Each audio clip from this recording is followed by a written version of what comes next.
3장을 같이 봅니다. 느헤미야 3장, 구약성경 729면입니다.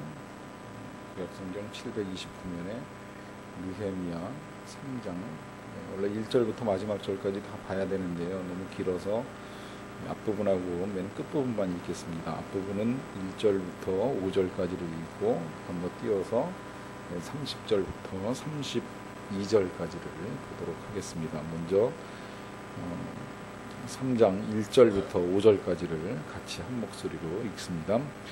그때의 대제사장 엘리야십이 그의 형제 제사장들과 함께 일어나 양문을 건축하여 성별하고 문짝을 달고 또 성벽을 건축하여 한메아 망대에서부터 하나넬 망대까지 성별하였고, 그 다음은 여리고 사람들이 건축하였고, 또 그 다음은 이므리의 아들 삭굴이 건축하였으며, 어무는 하스나아의 자손들이 건축하여 그 들보를 얹고 문짝을 달고 자물쇠와 빗장을 갖추었고, 그 다음은 하코스의 손자 우리아의 아들 무레못이 중수하였고, 그 다음은 무세사벨의 손자 베레가이의 아들 무술람이 중수하였고, 그 다음은 바나의 아들 사독이 중수하였고, 그 다음은 드고아 사람들이 중수하였으나 그 귀족들은 그들의 주인들의 공사를 분담하지 아니하였으며. 건너뛰어서 30절부터 맞아보겠습니다. 그 다음은 셀레마의 아들 하나냐와 살랍의 여섯째 아들 하논이 한 부분을 중수하였고, 그 다음은 베레가의 아들 무술람이 자기의 방과 마주대한 부분을 중수하였고, 그 다음은 금장색 말기야가 한 밑감눈과 마주대한 부분을 중수하여 느디님 사람과 상인들의 집에서부터 성모퉁이 성루에 이르렀고, 성모퉁이 성루에서 양문까지는 금장색과 상인들이 중수하였느니라. 아멘. 제가 신대원에 다닐 때 매주 화요일부터 금요일까지 하루에 한 번씩 전체 학생들이 다 모여서 예배를 드리는 시간이 있었습니다. 그 예배는 이제 외부에서 목회를 하고 계시는 목사님들이 와서 설교를 하시기도 하고, 또 장신대에서 교수님으로 계시는 목사님들이 이제 설교를 하시기도 하고 이제 그랬습니다.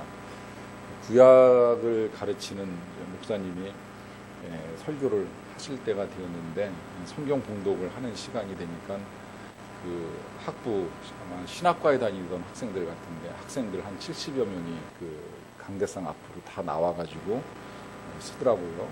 특송을 하는가 했더니 특송을 하는 것이 아니라 다 나와 쓴 다음에 성경 본문을 봉독을 하는데, 오늘 우리가 읽은 이 느헤미야 3장 1절부터 마지막 절까지를 이제 봉독을 하는 겁니다. 그런데 한 사람이 봉독을 하는 것이 아니라 한 사람이 나와서 누가 어디를 중수하였고, 한 절을 읽는 것도 아니고 누가 어디를 중수하였고까지만 읽으면 이제 읽고 나서 그 사람은 들어가는 거예요. 그러면 또 줄지어서 그 다음 사람이 누가 어디를 중수하였고, 그리고 또 들어가고, 이런 식으로 한 70여 명의 학생들이 이제 쭉 그 1절부터 마지막 절까지를 싹 다 읽고서 이제 들어가는 것으로 성경 봉독이 끝났습니다. 이제 그런 식으로 성경 봉독을 다 하고 나니까 설교는 짧아졌고, 메시지는 이제 단순해졌습니다. 이렇게 예루살렘 성이 만들어졌고, 이 성을 만드는데 이 정도의 사람이 필요했고, 이 모든 사람들이 다 합심해서 성경을 읽은 것처럼 이 많은 사람들이 합심해서 성이 만들어진 것입니다. 이제 주로 내용은 그런 거였던 것으로 기억이 돼요. 단순했지만 이제 기억은 분명합니다. 사실 신대원에서 일주일에 그렇게 4번씩 예배를 저는 거의 안 빠졌었는데, 이제 예배를 꼬박꼬박 드리면서 그 3년을 다녔는데, 이제 기억나는 몇 분 목사님들의 설교가 있잖아요. 이제 그 중에 한 편이 그 설교가 된 거예요. 이 느헤미야 3장은 어떤 내용이고 무슨 메시지를 담고 있고 하는 것이 아주 선명하게 이제 제 머릿속에 각인이 되는 그런 시간이었습니다. 어떻게 보면 그렇게 읽지 아니하면, 또 그렇게 이제 전달되지 아니하면 실은 되게 지루한 장입니다. 지구촌교회 원로 목사님 되신 이동원 목사님 테이블, 이것도 아주 오래전의 기억인데요. 그분이 느헤미야에 관해서 했던 말씀 2가지가 제가 기억이 나요. 하나는 느헤미야 발음 똑바로 하라고, 잘못하면 네 엄마야 이렇게 읽을 수 있다라고 이제 말씀하신 거 하나 하고요. 그 다음에 느헤미야 읽다가 3장 읽으면서 시험에 들지 말라고 하는 말씀이었습니다. 도대체 이거 왜 기록해놨는지, 그냥 이스라엘 사람들 몇 명이서 성을 만들었다고 하면 될 것인데 이거 이름 일일이 열거해 놔가지고 읽는 사람 지치고 이거 읽어야 되냐 말아야 되느냐 갈등하게끔 하는 이 장 도대체 이제 왜 있을까 하는 이런 식의 이제 문제 제기하는 것을 강의 말씀 중에 들었던 기억이 있습니다. 이제 그만큼 이 장이 어떻게 보면은 우리들에게는 이제 건너뛰고 싶은 그런 장처럼 여겨집니다. 그런데 그런 우리의 마음을 헤아리는지 로마서 15장 4절은 이제 우리에게 이런 말씀을 해요. 거기 1번 느헤미야 3장 1절 밑에 보시게 되면 거기 로마서 15장 4절 말씀을 기록해 놓았는데요. 무엇이든지 전에 기록된 바는 우리의 교훈을 위하여 기록된 것이니 우리로 하여금 인내로 또는 성경의 위로로 소망을 가지게 함이니라 그래요. 여기 무엇이든지 전에 기록된 바는 한마디로 말하면 구약 성경을 말하는 겁니다. 이때 당시에는 성경이 아직 신약이 완성되지 아니하였고 구약밖에 존재하지 않던 시절이라 여기서 말하는 전에 기록된 것은 구약을 말하는 것이고 이 구약은 우리의 교훈을 위하여 기록된 것이라는 거예요. 우리를 위해서. 그런데 우리로 하여금 그 교훈이 이제 인내로 또는 성경의 위로로 소망을 가지게 하는 것이라고 하는데 여기서 인내라고 하는 것은 그 읽어가면서 지루한 부분을 잘 참고 견디라 그런 말씀은 분명히 아니겠죠. 여기서 인내라고 하는 것은 소망을 가지고 살아가는 믿음의 백성들이 때로는 참아야 될 시간이 있다는 걸 말씀하시는 겁니다. 그건 뭐 성경의 여러 인물들을 통해서 우리가 이제 볼 수 있잖아요. 요셉도 그렇고 다윗도 그렇고 모세도 그렇고 대부분의 사람들이 참아내는 시간이 있습니다. 그 사람들이 겪어왔던 그 시기의 일들을 우리가 읽어가면서 우리도 참고 또 우리도 소망을 가지고 살아가도록 우리의 교훈을 위하여 기록한 것이니 어느 것 하나 버릴 수가 없다는 거예요. 그래서 느헤미야 3장도 건너뛸 수는 없습니다. 하지만 미리 말씀을 드립니다마는 느헤미야만큼은 제가 웬만하면 새벽에도 그렇고 수요일도 그렇고 본문을 건너뛰어서 강해를 하는 일이 거의 없습니다마는 느헤미야에서는 이제 앞으로 이제 가면서 몇 군데를 건너뛰는 부분이 있기는 있어요. 이제 사람 이름이 쭉 나오는 거 있는데 이제 그런 경우에까지 이제 강해를 하는 건 실제적으로 어렵습니다. 하지만 오늘 3장만큼은 우리가 볼 수 있는 것들은 가능하면 최대한 보려고 애를 썼습니다. 제가 애를 쓴 또 하나의 이유가 있습니다. 그것은 여러분들도 묵상을 하시다 보면 이런 본문 앞에서 혹은 성경을 읽다 보면 이런 본문 앞에서 똑같이 갈등을 할 수도 있기 때문입니다. 요거 읽어줘야 되나 말아야 되나, 또 이런 말씀 속에서도 우리가 하나님의 음성을 들을 수 있는가 없는가 하는 이제 고민이 생길 수 있거든요. 그런데 이제 몇 개 안 되지만 뭐 여기 한 10가지 정도 제가 이제 찾아서 이제 보는 것인데 이 일을 통해서 보면 이런 말씀 속에서도 분명히 들려주시는 하나님의 메시지가 있다는 거예요. 그리고 우리가 묵상하면서 그런 것들을 찾아낼 수 있다는 거예요. 그리고 찾아내게 되면 그것은 진리의 말씀이 되고 또 우리에게 들려주시는 생생한 하나님의 음성이 됩니다. 그래서 저는 오히려 이제 이 3장을 보면서 이제 그런 기대감을 가졌어요.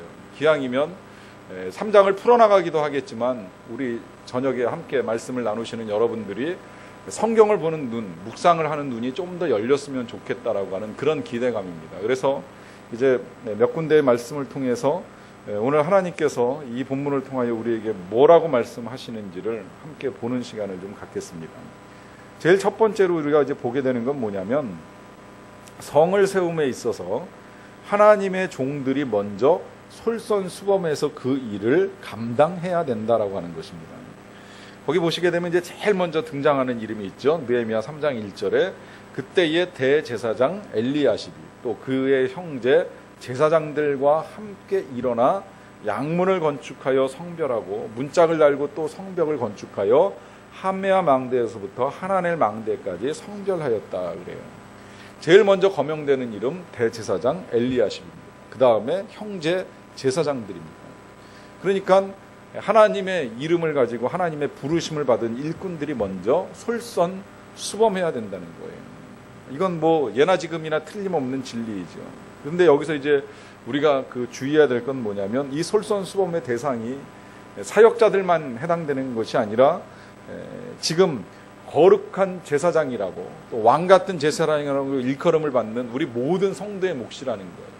우리가 먼저 솔선수범해야지 세상이 변합니다. 우리가 먼저 앞장서서 헌신하고 희생하는 모습을 보여야지만 세상도 우리와 같은 삶의 태도를 취해 나갈 수 있다라고 하는 거예요.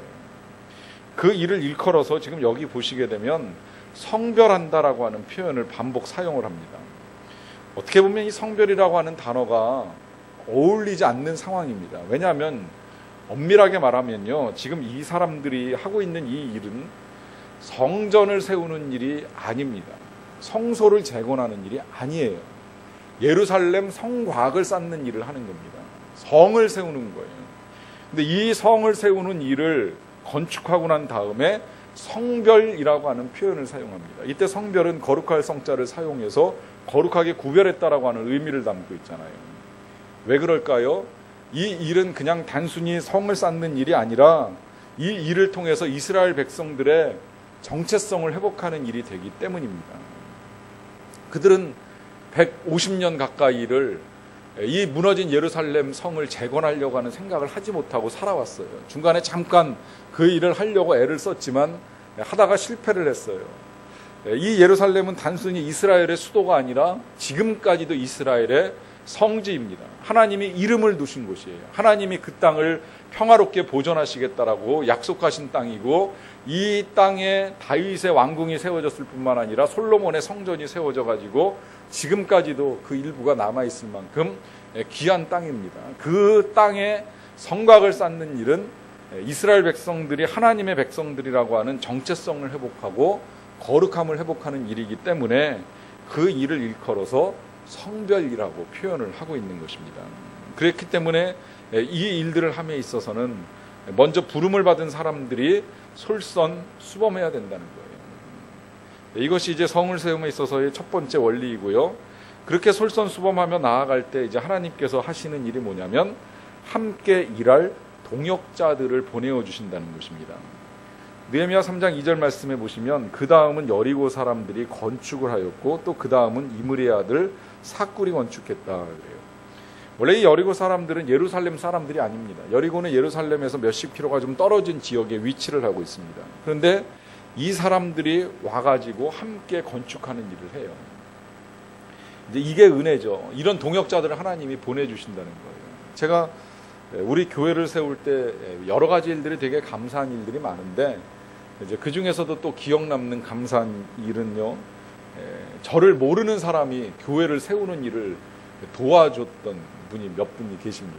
전혀 제가 만난 적도 없고 본 적도 없어요. 그냥 저를 아는 분이 이제 저를 소개한 거죠. 뭐 만나서 소개한 것도 아니고 소망교회 부목사 한 사람이 교회를 개척한다, 건축한다 이제 이런 말씀을 하니까 그럼 나도 그 교회가 세워지는 일에 헌금을 하겠다라고 해가지고 헌금을 보내주신 분이 있어요. 그냥 저는 이름하고 헌금만 받은 것 뿐이에요. 누군지도 모르고 그냥 이제 전화로 감사하다는 말씀드린 게 전부예요. 심지어는 나이 드신 권사님 한 분이 소망교회 권사님도 아니신데 말씀을 듣고 헌금을 하시겠다고 이제 뭐 마땅히 돈이 없으니까 원래 그림을 그리셨는데 가지고 계셨던 그림을 시장에 내다 파셔가지고 그 판매한 돈 전액을 그냥 이렇게 헌금을 해주시는 그런 일도 있었어요. 참 놀라운 일이죠. 이게 이제 하나님의 일들이 진행될 때 나타나는 현상인데 함께 있는 공동체 안에서도 기적이 나타나지만 공동체 바깥에서 만나게 되는 이런 동역자들이 있을 수 있다라고 하는 것입니다. 그 다음에 이제 느헤미야 3장 3절입니다. 어무는 하스나의 자손들이 건축하여 그 들보를 얹고 문짝을 달고 자물쇠와 빗장을 갖추었다 그래요. 보면 하나하나 아주 섬세하게 최선을 다하는 모습을 볼 수 있습니다. 그냥 문짝 하나 만들어 놓고 끝나는 것이 아니라 문짝 위에 들보 달고 그 다음에 문을 붙이고 난 다음에 그러고 나서는 자물쇠도 달고 빗장까지 다 갖추는 거예요. 그냥 대충 문만 갖다 거는 것이 아니라 문으로서 역할을 충분히 해낼 수 있을 만큼 아주 섬세하게 최선을 다해서 만드는 모습을 볼 수 있습니다. 여러분 이제 우리가 이런 말씀을 보면 뭐 여기서 이러는 건 당연한 거 아니냐, 문짝을 만들면 자물쇠 만들고 빗장 갖추는 거 당연한 거 아니겠느냐 이렇게 생각할 수 있을지 모르겠지만 사실은 이 당시 사람들의 입장에서 놓고 보면 이거 되게 어려운 일이에요. 왜냐하면 지금 모든 형편들이 다 호전된 게 아니거든요. 아직 이 땅이 황폐한 상태에서 계속 집합해 왔기 때문에 농사도 지어야 되죠. 자기들 직업상 할 일도 많죠. 해야 될 일들도 여러 가지가 남아 있어요. 그런데다가 또 이제 4장 넘어가면 보시겠지만 사람들이 와가지고 계속 방해를 해요. 그래서 보초를 세워놓고서 이 성을 쌓는 것을 지킬 만큼 힘든 상황인데 이런 거 하나하나 꼼꼼하게 하는 것이 쉽지 않거든요. 그런데 하나님은 아무리 그럴지라도 하나님의 일들이 섬세하고 이렇게 최선을 다해서 진행되기를 원하고 계십니다. 민수기서를 읽어가다 보면 놀라는 게 바로 그거예요. 이스라엘 백성들이 광야를 지나가지만 하나님이 그냥 무조건 빨리 가라고만 하시지 않는다는 거예요. 예를 들어 이동을 한번 할 때도 그냥 모세가 일어나가지고 갑시다 그러고서 나팔 불면 다 일어나가지고 우르르 가는 거 절대 아닙니다. 일단 가기 위해서 나팔을 불면 순서대로 일어나야 돼요. 제일 먼저 제사장들 일어나고 또 성막 나르는 사람들 일어나고 성막에 기구 나르는 사람 일어나고 그 다음에 유다 지파부터 시작해가지고 12개의 지파가 순서에 따라서 착착착착 진행이 되게끔 되어 있어요. 가서 자리를 잡는 것도 나 좋다고 그늘 밑에 편한데 넓은 데 가서 앉는 것이 아니라 성막을 중심으로 해서 동서남북에 세 지파씩 딱 구분해서 앉도록 그렇게 하나님께서 지정해 놓으셨어요. 광야라고 대충 사는 거 아니라는 거예요. 심지어 또 이 광야에서 그 먼지 많이 나고 깨끗하게 씻을 만한 곳도 한 곳 없지만 그러나 누구 한 사람이 뭐 잘못된 거 만져가지고 부정하고 더럽다 싶으면 당장 진 밖으로 내쫓아가지고 어떤 사람은 하루, 어떤 사람은 일주일씩 못 들어오게 해요. 광야라고 지멋대로 살 수 없다는 거예요. 엉망으로 살아가는 걸 하나님이 허락지 아니하신다는 겁니다. 아무리 힘들고 어려워도 하나님의 일은 하나님의 뜻에 따라 이렇게 세밀하게 진행되어야 될 부분이 분명히 있다라고 하는 것입니다. 그 다음에 이제 네 번째로는요, 여러 사람이 함께할 때 결과가 더 풍성해지는 것을 볼 수가 있습니다. 느헤미야 3장 4절은 이제 우리가 순서에 따라서 지금 하나씩 묵상을 해나가는 건데요. 특별한 내용은 없습니다. 그냥 사람들의 이름이 열거되어 있습니다. 보시게 되면 그 다음은 학고스의 손자 우리아의 아들 무레못. 이 무레못이라는 사람 이름은 동그라미 하나 쳐놔도 좋을 것 같아요. 무레못이 중수를 하였고 그 다음은 무세사벨의 손자 베레가의 아들 무술람이 중수하였고 그 다음은 바하나의 아들 사독이 중수하였다 그래요.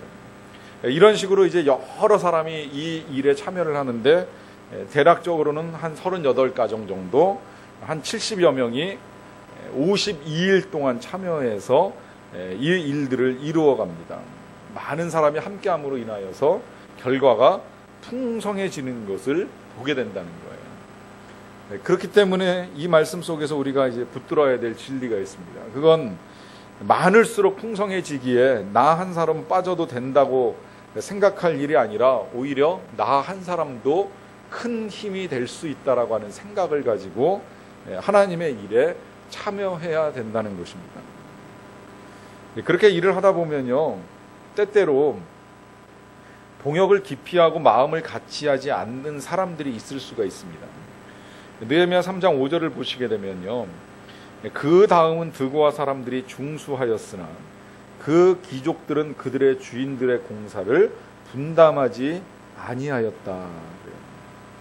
그러니까 다 여기 드고아 사람들도 여리고처럼 이제 그 예루살렘 밖에 있는 지역의 사람들인데 이 사람들이 와서 이제 중수하는 일을 도와주기는 했지만 전부는 아니라는 거예요.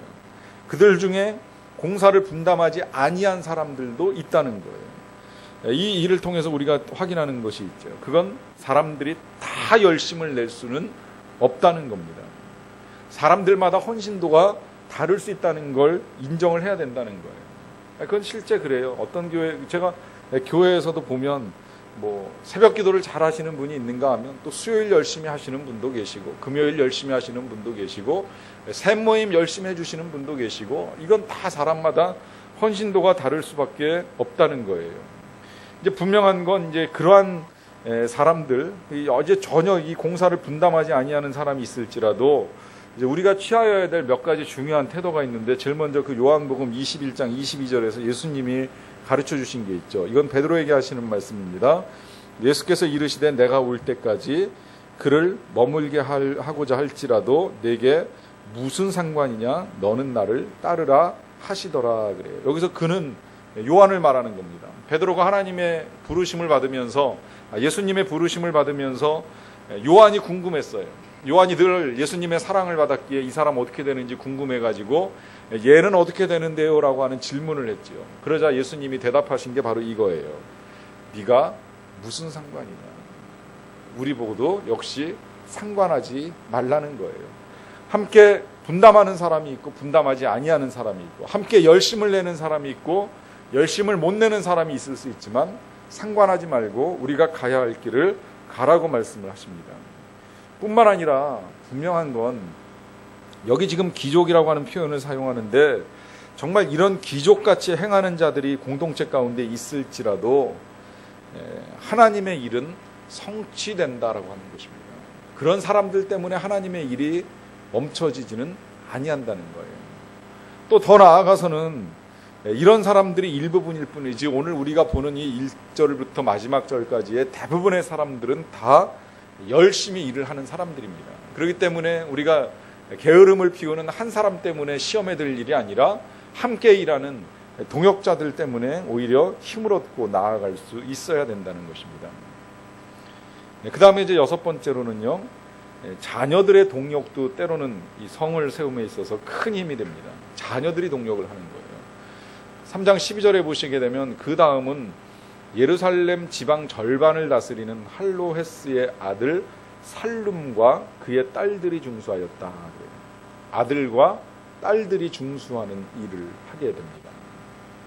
어린 자녀들이 이 자녀들의 나이가 어느 정도일지는 모르겠지만 저는 관계없다고 생각을 합니다. 어린 자녀들도 얼마든지 하나님의 일에 쓰임받을 수 있습니다.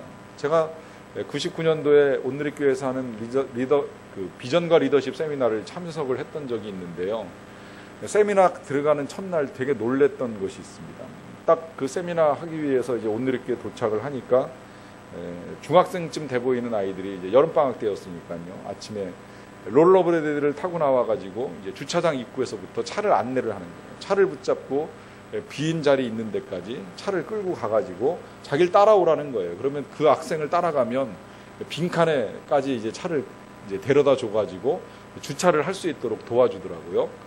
그러고 난 다음에 이제 차를 주차하고서 본당으로 이렇게 올라가는데 이제 층계 참마다 이 어린아이들, 초등학생대로 보이는 아이들이 예쁜 분홍색 앞치마를 입고서 인사를 하는 거예요. 아주 밝게 인사를 하는 거예요. 이 또 어린아이들이 인사를 하는 모습은요, 어른들하고는 또 달라요. 아이들이 너무 이쁘고 사랑스러워요. 그런 아이들을 세워놓고 인사를 하는 모습을 보니까 되게 기분이 좋더라고요. 세미나 강의를 다 듣고 점심때가 돼가지고 이제 식사를 하러 그 온누리교회 지하 식당에 가서 밥을 먹는데 식사가 끝나기가 무섭게 고등학생쯤 돼 보이는 학생들이 와가지고서는 이제 제 식판하고 수저하고 치워드리겠다라고 하면서 다 가져가는 거예요. 그런 식으로. 그래서 학생들이 가가지고 그걸 다 이제 정리하는 모습까지 이렇게 봤어요. 보면서 참 기특하기도 하고 대견하기도 하고 어린 자녀들도 얼마나 이 사역 가운데 하나님께 귀한 동역자가 되는가라고 하는 것을 많이 생각을 할 수 있었어요.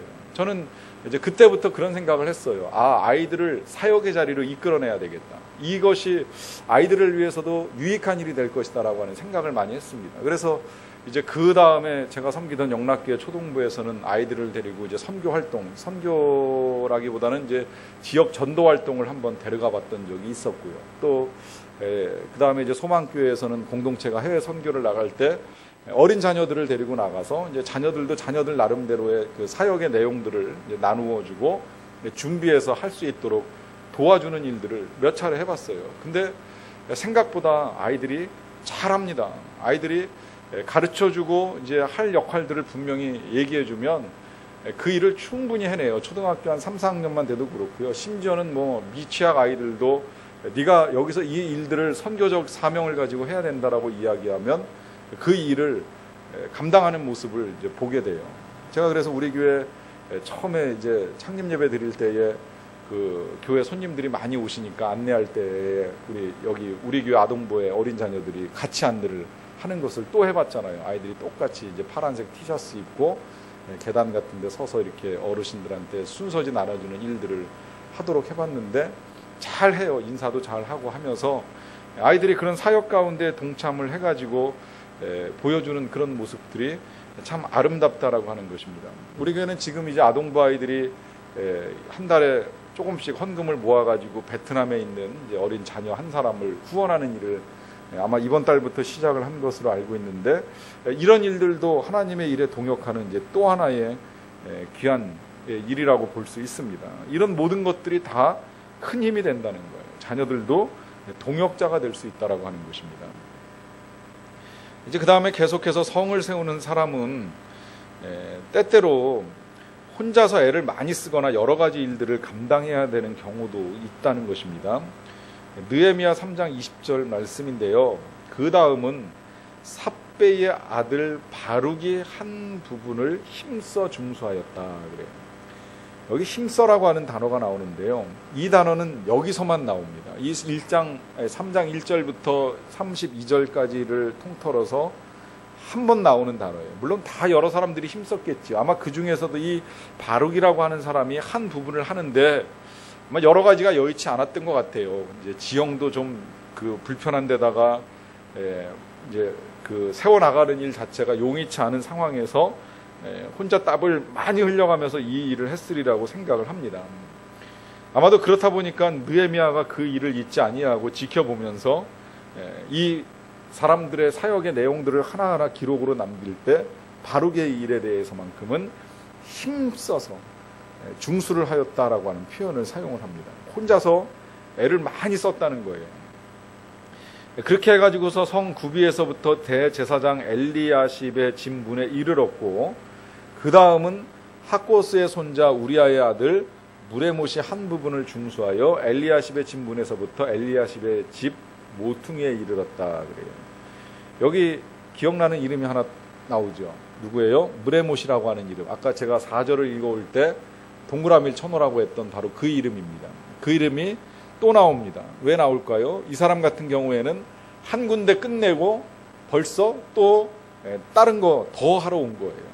이런 식으로 혼자서 여러 가지의 일들을 감당해야 되는 경우도 있다는 것입니다. 때로는 그래요. 때로는 혼자서 애써야 되는 일들이 있고, 또 혼자서 두 사람 세 사람 몫을 해내야 될 때가 있다는 거예요. 그 사람이 성을 세우는 사람이라고 하는 것입니다. 그리고 그 사람이 애쓰는 것을 느헤미야가 잊지 않고 기억하고 기록을 남겼던 것처럼 누구보다도 우리는 하나님께서 그 사람의 수고를 다 헤아리고 계신다는 것을 분명히 알아야만 합니다. 그 다음에 이제 두 번째는요, 각각의 부분이 질서 있게 모여서 전체를 이루는 것을 이제 알아야 합니다. 여기 느헤미야 3장 30절 말씀에서 일단 먼저 눈여겨보실 것은 이제 거기 반복되는 표현인데요. 그 다음은 셀레마의 아들 하나냐와 살랍의 여섯째 아들 하눈이 한 부분을 중수하였고, 그 다음은 베레가의 아들 무술람이 그래요. 여기 그 다음이라고 하는 단어가 이제 두 번 나오는데, 실은 이 단어가 이 3장 전체에서 22절에 걸쳐서 한 29번 정도 반복이 됩니다. 영어로는 next라고 하는 단어를 사용을 해서 번역을 했는데요. 이 next라고 하는 건 여기서는 이제 순서의 의미보다는 영역, 이제 자리를 말하는 것이라고 보면 좋을 것 같아요. 이 자리는 누가 담당을 하였고, 그 다음 자리는 뭐 하눈이 담당을 하였고, 그 다음 자리는 무슬람이 담당을 하였고 하는 이런 식으로 각각 자기 자리를 맡아서 질서 있게 일을 해나갔다는 것이죠. 그것이 하나의 조화를 이루면서 전체가 완성이 되는 겁니다. 이 사실 한 가지 우리가 볼 수 있고요. 그 다음에 이어서 거기에 무슬람이 30절입니다. 30절에 맨 마지막 부분에 보시게 되면 무슬람이 자기의 방과 마주대한 부분을 중수하였다 그래요. 이게 무슨 말인가 하면요. 먼저 그 29절을 그 성경에서 좀 보고서 제가 설명을 드리겠습니다.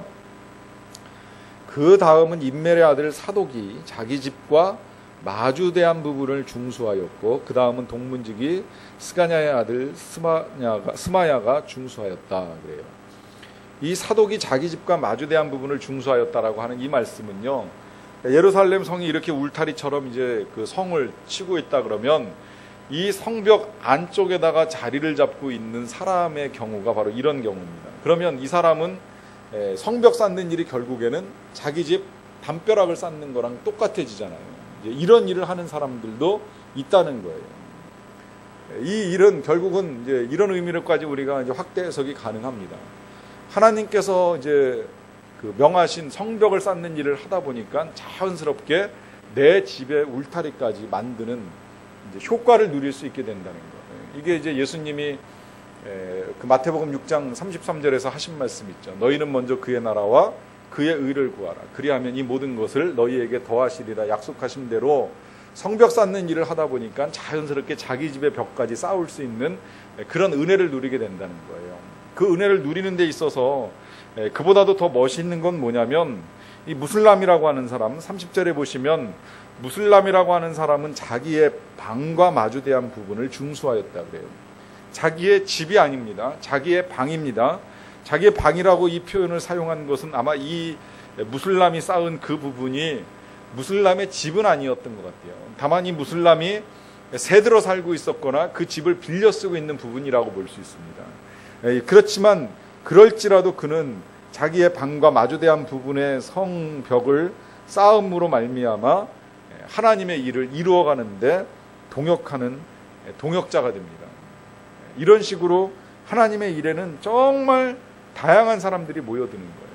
집을 짓는 사람도 모여들고 집에 새 들어있는 사람도 참여하고 이제 그게 세 번째로는요. 여러 사람이 나오는데요. 거기 느헤미야 3장 31절을 보시게 되면 그 다음은 금장색 말기야가 한밑간 문과 마주대한 부분을 중수하여 느림 사람과 상인들의 집에서부터 성모퉁이 성루에 이르렀다 그래요. 여기 이제 보면 금장색이라고 하는 직업이 나옵니다. 또 상인들이라고 하는 직업이 나옵니다. 무슨 사실이 발견돼요? 어떤 직업을 가진 자이든지 다 하나님께 쓰임을 받을 수 있다는 거예요. 여기 지금 31절에만 직업의 종류가 나오는 게 아니라요. 그 위에 다시 올라가셔서 3장 12절을 보시게 되면 예루살렘 지방 절반을 다스리는 할로에스라고 하는 이름이 나오죠. 통치자예요. 정치가도 참여를 했어요. 그리고 맨 처음에 1절에서 누가 나왔어요? 대제사장 엘리야십, 또 그의 형제들 제사장들 나오죠. 하나님의 일에는 그 어떤 직업을 가진 자이든지 다 쓰임을 받을 수 있다는 거예요. 그 직업이 하나님이 기뻐하시지 않는 직업이 아닌 다음에는 어떤 직업이든지 다 하나님의 일에 필요하다라고 하는 것입니다. 이와 더불어서 이제 또 한 가지는 뭐냐면 그 직업과 관계없는 하나님의 일이 우리에게 주어질 수 있어요. 제가 우리 교회에서 이제 사역을 하는데 이제 사람들에 따라서 이렇게 보면 은사를 따라 사역을 하시는 분이 있고 이제 은사와 전혀 관계없는 사역을 하시는 분들이 계십니다. 그 중에 이제 한 분 제가 회사를 다니시는 분한테 학생들 차량 운행을 좀 부탁을 하면서 드린 말씀이 있어요. 일주일 내에 사무실에 앉아 계시니까 주일 하루만큼은 좀 밖에서 하는 봉사를 좀 해보시는 것도 좋겠다고 생각을 합니다. 이건 사실은 뭐 제 개인의 생각이 아니라 성경적 원리거든요. 원래 이 안식일의 안식의 개념 속에는 육체 노동을 하는 사람이 정신을 다시 한번 이렇게 노동하는 시간을 갖는 것, 거꾸로 정신 노동을 하는 사람이 육체 노동을 통해서 몸을 단련하는 시간을 갖는 것도 안식의 개념 속에 포함되어 있어요. 원래 이 안식이라는 게 그냥 몸을 누이고 쉬는 것만이 안식이 아니라 노동의 개념을 바꿔가지고 안 해보는 노동을 통해가지고 안 사용하던 부분을 사용하는 것도 안식의 이제 우리가 해야 될 일 중에 한 가지라고 하는 것이거든요. 그러니까 때로는 일주일 내에 사무실에 앉아서 일을 했으면 주일 하루만큼은 이제 밖에서 활동적인 봉사를 통해서 섬김의 기회를 갖는 것도 중요하다라고 하는 것입니다. 물론 이제 경우에 따라서는 그 사람밖에 할 수 없는 일들이 있어서 그 사람이 밖에서든 안에서든 그 일을 하게 되는 일들도 있지만 이런 식으로 이제 바뀌어가는 일들이 있다는 것인데 어떤 일을 하든지 간에 이제 중요한 원리는 하나 똑같습니다. 그 모든 것 해보든지 안 해보든지 하나님이 맡겨주시면 다 할 수 있다는 거예요. 여기 지금 보면 뭐 제사장이나 상인이나 금장색이나 혹은 통치자나 누가 벽돌 쌓는 일을 해봤겠어요. 누가 성을 짓는 일을 해봤겠어요. 그렇지만 그 누구도 나 정말 이런 거 못한다고 내던지고 그냥 가는 것이 아니라 안 해본 일이지만 하나님이 시키시면 해보겠다라고 하는 헌신의 마음을 가지고 하면서 성벽이 만들어져 가는 것입니다. 그 다음에 이제 마지막 네 번째 보시게 되면 느헤미야 3장 32절에 성모퉁이 성루에서 양문까지는 금장색과 상인들이 중수를 하였다라고 하는 것으로 끝이 납니다. 그런데 이 금장색과 상인들은 누구인지 그 이름이 드러나지 않습니다. 일을 하다 보면 같은 일을 해도 그 이름이 드러나는 사람이 있고 그 이름이 드러나지 않는 사람이 있습니다. 이건 우리 몸도 생각해 보면 그래요. 우리 몸도요, 다 똑같이 이제 함께 일을 하는 지체들임에도 불구하고 드러나는 기관이 있고 드러나지 않는 기관이 있죠. 특히나 예를 들면 이제 저희 같은 목회자들에게 가장 중요한 지체를 꼽으라고 하면 아무래도 입이 될 수 있는데, 입이 귀한 반면에 예를 들어서 발가락 같은 경우는 어떻게 보면 되게 푸대접을 받고 있다고도 볼 수 있어요. 그야말로 사망의 음침한 골짜기 같은 곳에 늘 처박혀 있다가 밤에나 돼야지 이제 빛을 보는 그런 역할을 하고, 늘 평가를 받아도 발가락은 더럽다라고 하는 평가를 받잖아요. 입은 더럽다는 말은 사람들이 잘 안 하지만 발 그러면 일단 더럽다는 인식부터 합니다. 그만큼 가치 없는 것처럼 여겨지지만 그러나 발톱이 빠지거나 발가락을 다치게 되면 그제서야 우리가 그 가치를 인정하면서 얼마나 중요한 역할을 하고 있었는가를 깨닫게 되는 거죠. 여러분, 교회도 똑같아요. 교회도요, 사역을 하면서 이름이 드러나는 일이 있고 이름이 드러나지 않는 일이 있습니다. 우리 주보 하나만 놓고 보더라도 그 주보에 이름이 실리는 분들이 계시는가 하면 주보에 이름이 실리지 않는 분들이 계세요. 뭐 주방에서 봉사하시는 분들도 그렇고 또 교사로 이 사역을 하시는 분들도 그렇고 다 이름을 실을 수는 없어요. 그러나 분명한 건 아무도 알아주지 않는 사역들을 해나간다고 할지라도 하나님은 결코 우리를 잊지 않으신다는 것입니다. 거기 이사야 49장 15, 16절 말씀을 좀 같이 봅시다. 여인이 어찌 그 젖먹는 자식을 잊겠으며 자기 태에서 난 아들을 긍휼히 여기지 않겠느냐. 그들은 혹시 잊을지라도 나는 너를 잊지 아니할 것이라. 내가 너를 내 손바닥에 새겼고 너의 성벽이 항상 내 앞에 있나니. 그래요. 여기 보시면 사람인도 잊지 못하는데 이제 하나님이 어떻게 잊을 수 있겠냐 말씀하시고, 혹시 사람들은 잊을지 모르겠지만 하나님은 결코 우리를 잊지 아니하시겠다라고 하는 말씀을 하시면서 두 가지를 말씀하십니다. 첫째는 내가 너를 내 손바닥에 새겼다. 왜 그러실까요? 잊지 않으시려고 손바닥에 새긴 것 같이 우리를 기억하고 계신다는 거예요. 근데 그것으로 끝나는 것이 아니라 너의 성벽이 항상 내 앞에 있다는 말씀을 하십니다. 참 묘하게도 이 성벽이 지금 이제 느헤미야의 성벽하고 이렇게 이해하기 쉽게 이제 개념으로 우리에게 들어왔어요. 자, 느헤미야는 성벽 쌓는 일이 진행되는 동안에 누가 어디를 했는지를 하나도 잊지 않고 다 기억했어요. 기억해가지고 그걸 철저하게 기록으로 남겼습니다. 심지어 이를 도와주지 아니한 그 드고아의 귀족들까지 열거하면서 누가 무슨 일을 했는지를 아주 명확하게 다 밝혀주고 있어요. 자, 느헤미야가 이 정도로 기억을 하고 있다면 우리가 하나님 앞에서 쌓아나가는 성벽을 하나님께서 아실까요? 모르실까요? 다 아신다는 거예요. 우리가 유명으로든 무명으로든 열심을 다해서 우리에게 허락된 이 성벽을 쌓아나가는 일들을 하나님께서 다 보시고 잊지 않으시고 기억하신다는 것입니다. 여기 성벽을 쌓는다는 표현이 중요한 건 뭐냐면 우리가 쌓는 사람이 될 수도 있고 쌓는 것을 방관하는 사람이 될 수도 있고 또 심지어는 쌓은 성을 무너뜨리는 사람이 될 수도 있습니다. 잘 쌓아나가다가 하루아침에 그걸 와르르 무너뜨리는 일을 하는 경우도 종종 있어요.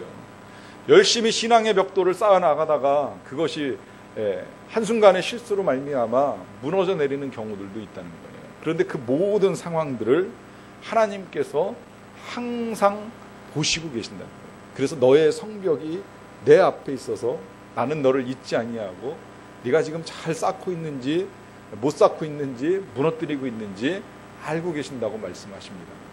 그렇다면 이제 우리가 어떻게 할까요? 골로새서 3장 17절에서 그 답을 찾습니다.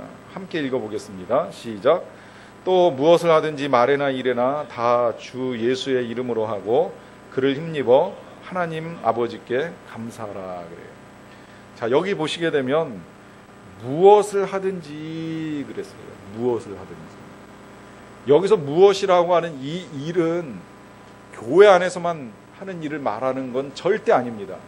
우리가 가정에서 하는 일, 가족들을 위하여 음식을 만드는 일, 설거지를 하는 일, 빨래하는 일, 직장에서 맡겨진 일을 하는 일, 직장의 상사를 섬기는 일, 부하 직원을 돌보는 일, 학생들이 학교에서 공부하는 일, 학원에 가서 공부하는 일까지라도 다 무엇을 하든지 말에나 일에나 한결같이 누구의 이름으로 하라고요? 주 예수의 이름으로. 내 이름으로 하는 것이 아니라 주 예수의 이름으로 하고, 주 예수의 이름으로 하다가 힘들면 예수님을 힘입어서 하나님 아버지께 감사하면서 하라는 거예요. 왜 예수의 이름을 힘입어서 하나님 아버지께 감사하라고 하겠어요? 우리 힘으로 하면 힘들어요. 그러나 나 때문에 희생하신 예수님 생각하면 우리가 하는 이건 정말 아무것도 아니라는 생각하고 오히려 주어진 이 일이 너무나도 감사하고 기쁜 마음으로 봉사할 수 있는 일이 된다는 겁니다. 그러면 그때부터 우리의 삶의 태도가 달라지고 우리는 예수의 이름으로 행하는 모든 일들이 다 성스러운 일들이 되는 거예요. 그것이 성벽을 쌓는 일이든 혹은 교회를 돌보는 일이든 가정을 돌보는 일이든 다 성별된 하나님의 일이 된다라고 하는 것입니다. 우리가 하나님을 위하여 무엇인가를 기꺼이 포기한다면 하나님은요, 그것을 하나님께 드리는 예배로 받으십니다. 원래 이 예배라고 하는 것은 예배를 받으시는 분을 귀하게 여기고 그분께 귀한 것을 돌려드리는 행위를 예배라고 할 수 있습니다. 그래서 예배는 하나님의 위대하심을 인정하고 표현하는 것인데, 그것은 오늘 우리가 행하는 일들을 하나님께서 맡기신 줄로 믿고 감사함으로 예수의 이름으로 감당하며 나아가는 것입니다. 이 일을 통하여서 주님의 일들을 잘 이루어갈 수 있는 저와 여러분들이 다 되시기를 축원합니다. 같이 찬양하고 기도하고 가겠습니다. 온 마음 다해 함께 찬양합니다.